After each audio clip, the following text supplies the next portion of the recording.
அதே தப்ப நம்ம 2 பேர்ட்ட எல்லாரும் பண்ண தப்பு நான் பண்ணல. ஆனா what is the difference between aren't we all women? Aren't we all human beings? அதுதான் நான் சொல்றேன்.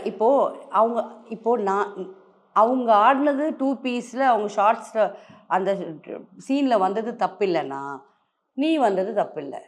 அவங்க இப்போ ஐட்டம் நம்பர்ஸ் ஆடுறது தப்பில்லைன்னா, நீ ஆடுனது தப்பில்ல. அண்ட் நான் ஓப்பன் சேலஞ்ச் எப்போவுமே வைப்பேன். நீயாவது வந்து எக்ஸ்பிரஷன் கொடுத்து டான்ஸ் ஆடணும். எனக்கு அதெல்லாம் கிடையாது.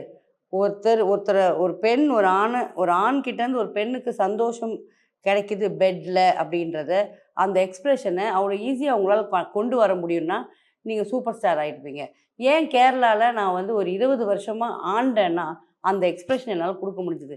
அதுக்கு நீங்கள் நினைக்கிற மாதிரி வெறும் இது என்ன அப்படின்னா எக்ஸ்பீரியன்ஸோடு அங்கே போய் படுத்துக்கிட்டு பண்ணுறதாங்க. இப்போ அழுறோன்னா எப்படி அழறோம்? டிசிஷன் போட்டு ஆடுறோம். இல்லைன்னா நம்மளை நினச்சாலே நமக்கு நம்ம இல்லாமல் நமக்கு நாய்க்குட்டிங்க பூனைக்குட்டிங்க கூட அழுவோம். அந்த அளவுக்கு நம்ம லைஃப் இருக்குது. அதை நினச்சிட்டு நம்ம அழறோம். ஸோ நான் கிளிசரின் போட்டு கூட அழுறதில்லை. அப்போது இது எல்லாமே நடிப்பு தானே.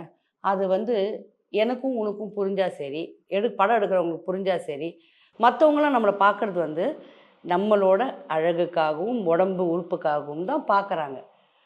ஏன் வந்து பார்க்குறீங்க? உங்கள் பொண்டாட்டிங்களுக்கு அந்த மாதிரி இல்லை. வந்து எங்களை ரசிக்கிறீங்க. ரசிச்சுட்டு தைரியமாக வெளியில் சொல்ல முடியல.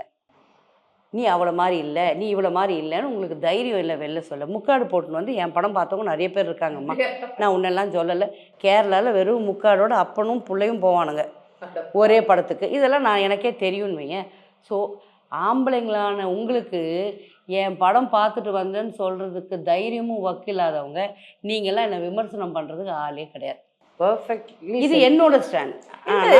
It's right. என்னன்னா இஃப் யூ கேன் என்ஜாய் இவ்வளோ அளவுக்கு யூ கேன் என்ஜாய் யுவர் எப்படி சொல்கிறது யுவர் இமோஷன்ஸ் அண்ட் அந்த இமோஷன்ஸை சாட்டிஸ்ஃபை பண்ணுறதுக்கு ஒரு படத்தை போய் பார்த்துட்டு இருக்கிற ஆளுங்க சிம்பிள். நீங்கள் சொன்ன மாதிரி they don't have the balls to you don't need to accept also. At least எங்களை வெறுக்காதீங்க, இல்லைன்னா எங்களை ஒதுக்காதீங்க. அவங்க வெறுக்கவும் இல்லை, அவங்க ஒதுக்கவும் இல்லை. அவங்களுக்கு தைரியம் இல்லை சப்போர்ட் பண்ணுறதுக்கு. வேறு எதுவுமே கிடையாது. பாவம்.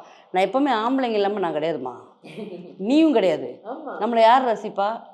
என்னென்னா இப்போ முன்னெல்லாம் வந்து ஒரு பொண்ணு டக்குன்னு ரசிச்சிருமா, ஐயோ இவ என்னடா இவ்வளோ, எனக்கே அப்படி தோணுது, இவ என்னடா இவ்வளோ கலராக இருக்கிறா, ஷார்ட்ஸ் எல்லாம் போட்டுக்கிறா, எனக்கும் கொஞ்சம் பொறாமையாக தான் இருக்குது. பட் வந்து நம்ம என்ன பண்ண முடியாதுக்கு, எதுக்கு சட்டையில் இருந்தது அகப்பையில் வரும். ஸோ நான் அதுக்கெல்லாம் ஆசைப்படுறதில்லன்னு வச்சுக்கோ. ஸோ என்னென்னா அவங்களுக்கு வந்து அந்த ஆக்செப்டன்ஸ் வந்து அவங்களால கொடுக்க முடியாது. வீட்டில் பொண்டாட்டி செருப்பால் அடிப்பான்.